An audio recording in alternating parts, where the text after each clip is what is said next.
Bod croeso, good morning and welcome to Motivate Me on week 3 of Cafe Medi 24.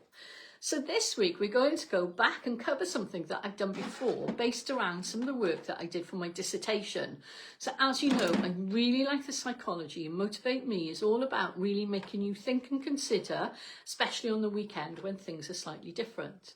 So today we're going to be looking at social desirability scale, or A, your ability to lie, or B, how do you present yourself to society, but also how do you present yourself to yourself, and the kind of unconscious or maybe subconscious ways that we trick ourselves or justify ourselves into doing things that maybe we should do a workout. We think, oh, well, I don't need to do it this week.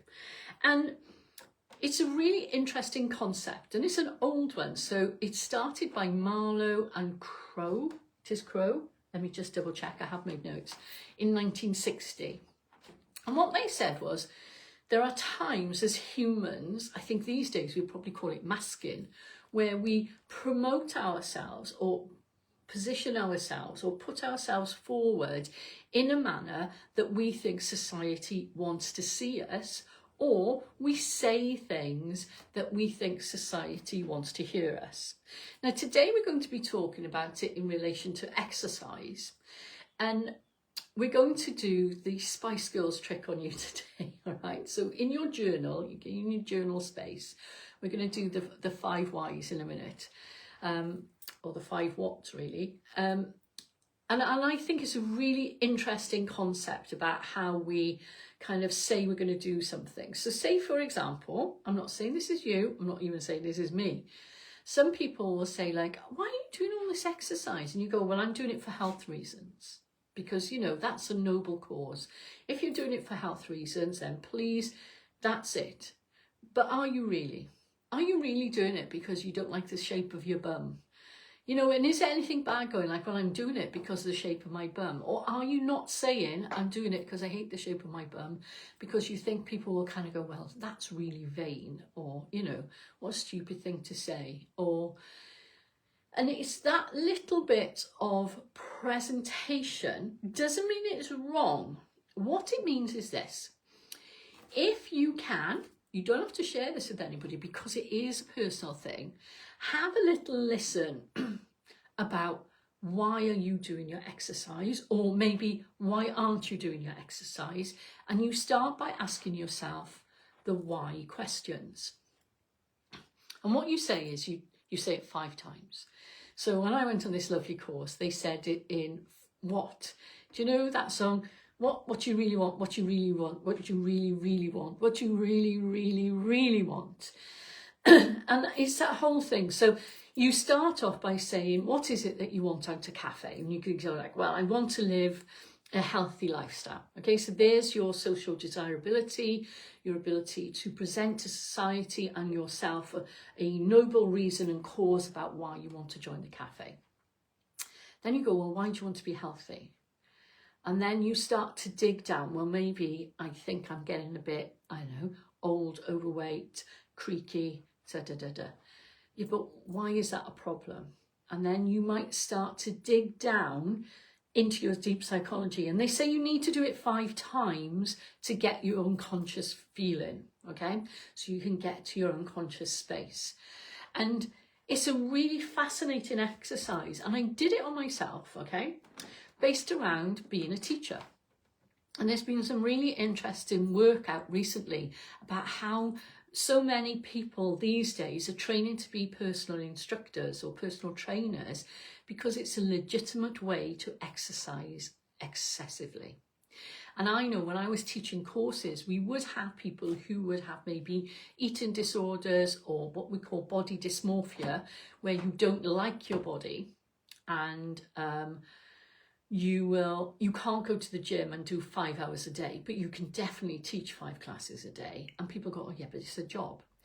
And they're starting to recognize that sometimes people who are instructors do it because they have issues with their own body image, and being an instructor gives you a legitimate way to exercise. I think, I don't believe it now, okay, I enjoy the the Welsh word clwad is in my head. I enjoy the feedback that people give to say that they've enjoyed the class. But now I'm 60, I kind of feel, oh, that makes me feel so good because it gives me such job satisfaction. But definitely when I was younger, it was all to do with my self-confidence. And I think for me, for those of you who don't know, RBH Fitness comes from Rachel Beyonce. And Rachel Beyonce is my more kind of, my social desirability face, where I'm far more outgoing as a teacher than I am in normal life, because I'm quite a stay-at-home, quiet person. I know I go out with my sisters, but I'm the quietest of my sisters, I think. I don't do the wild antics, but I enjoy watching them. And it's a very interesting concept. And it was quite a painful thing for me to go through to realise that I often taught the class in order to feel good about myself. And once I started to realise that, it was just like a whole freedom thing to kind of think like, well, that's just stupid because your class is never going to do that. How can you judge your own self-esteem on your class? Because, you know, sometimes, you know, you're tired or you're not in the mood or you haven't prepared or anything like that. And so I realised I needed to spend more time on doing my own self-esteem work outside of teaching. And what happened was my teaching got better, because instead of teaching looking at something I was going to get out of it, I started teaching to see what people could get out of it. And it's never held me back ever since. It happened around a time where I had a back injury. I mean, we're talking 35 years ago, probably. And I couldn't move. Okay, so I was literally like those people with bad backs. And my class numbers went from like 50 people in a class to 5. And it really affected my self-confidence. And I think that's when I started to realise it. Now, there's nothing wrong in kind of saying like, okay, because that's good to understand and know about your psyche. So going back to my dissertation, we put this into the work that people had to do, because the other thing that people do is they lie about that effort level that they put into the sessions. They lie about the amount of times that they've done the sessions, and they lie about how much weight they're lifting. And understanding that people will do this, or this masking, or this presenting a good face, starts to make you realise the psychology or the motivate me to exercise has to be based in a little, sometimes hard truths. And there's nothing wrong. If you don't want to do it, then just, you know, go and have a cup of coffee. Maybe you're not ready to do this now. But if you're somebody who's really interested in, are you somebody who, you know, thinks like there's something bad if they've missed a workout, or feel like they have to do all the workouts, or feel like they have to always be competitive in the workouts?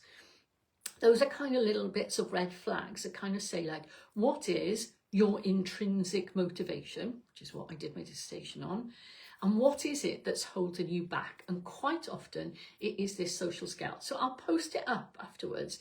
They're very odd questions, and it's actually but 3 of the same questions asked in different ways, which is why it goes down to that why, because it kind of delves down into what are you trying to say about yourself, and are you being, I don't want to say honest, because I think sometimes we don't know, because sometimes your unconscious mind makes decisions for you based on maybe trauma, on a childhood experience, maybe you had a bad time at school, you know, we don't know what our unconscious mind is doing. But having a look at the ways that we justify, oh, well, it doesn't matter, you know, the F it word, I'm just going to not do it today. And start to think about, what is my goal? Okay, because I've given you goal setting every week. What is my goal this week? And I've set you specific goals every single week in order to make you think about a certain area. Did you achieve your goals? Why didn't you achieve your goals? And if you think like, well, I can't be bothered, all right? So then you go, well, why couldn't you be bothered? And you go, well, I don't really like that thing, or, you know, I was busy, or there was a program I wanted to watch on telly, I'd had a bad day at work. Okay, and then you go like, well, what was on the telly that you really wanted to watch, and did you enjoy it, and could you watch it afterwards? Or what happened in work? And then you can say, well, what happened in work that made you feel like that? And then how would you address it? And then you kind of go back like, oh, why did I say my exercise wasn't the thing that hurt? Because my goal was to be more healthy. I'm making these things up as scenarios. You might find your own scenario that resonates with you, and that's the issue of journaling.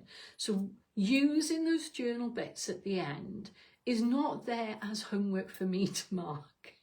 It's there for you to go on this journey of discovery about understanding your own psyche, okay, understanding your own ego, as it was in my case. And you know, I'm actually now at the other end of the scale. I actually feel embarrassed when I get comments, whereas before I was seeking them. So it's kind of flipped around for me. I need to work out, why do I get embarrassed? And I think that the only way we can do it is if we're interested in it, because you might just kind of say like, well, I'm just happy with who I am. But journaling makes a real difference, because writing it down and seeing your words is sometimes harder, because your words in your head are quite private, but the words on paper become a little bit more reality. You need to also do those 5 things, and it's called cognitive, oh, I gotta read the word, dissonance, okay? And it's where your conscious mind is telling you one thing, but your unconscious mind or your subconscious mind, which is your true mind, is saying something else. And so 2 parts of your brain are going through 2 different conversations that makes you then feel uncomfortable. And if you can get those 2 conversations on the same level, then you will feel more comfortable in your body about doing what you want to do and go ahead. And that cognitive kind of disassociation is really interesting for me as personal trainer, about why are people coming to pay me £50 an hour to work with me and then not do anything about it? I just feel like, why? And then the final thing is to kind of avoid social comparison.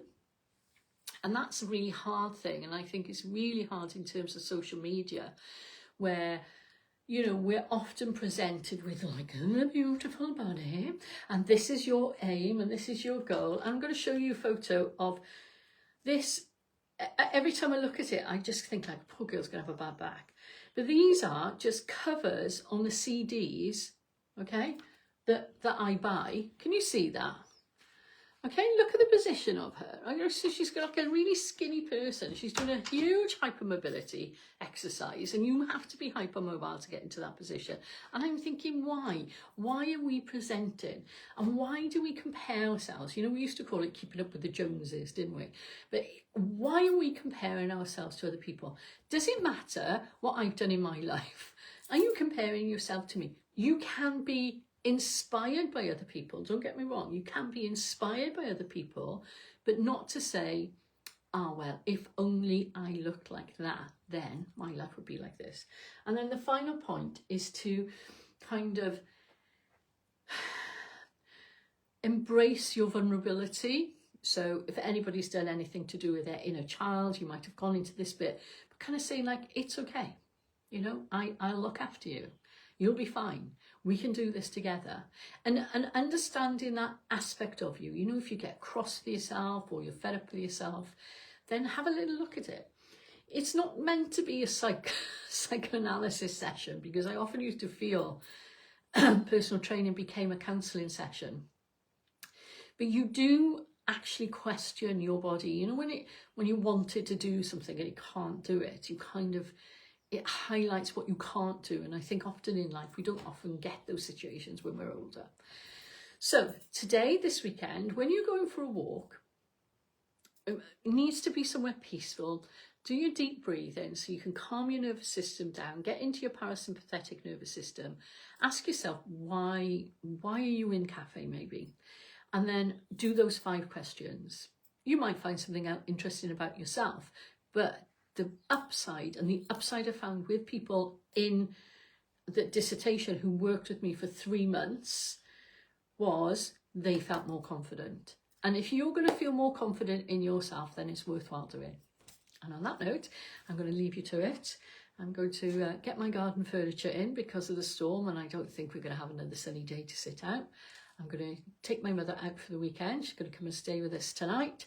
And then next week, I should be in the menopause conference. So I won't be here next Saturday, but I'm going to change the timetable for Thursday and Friday. Okay?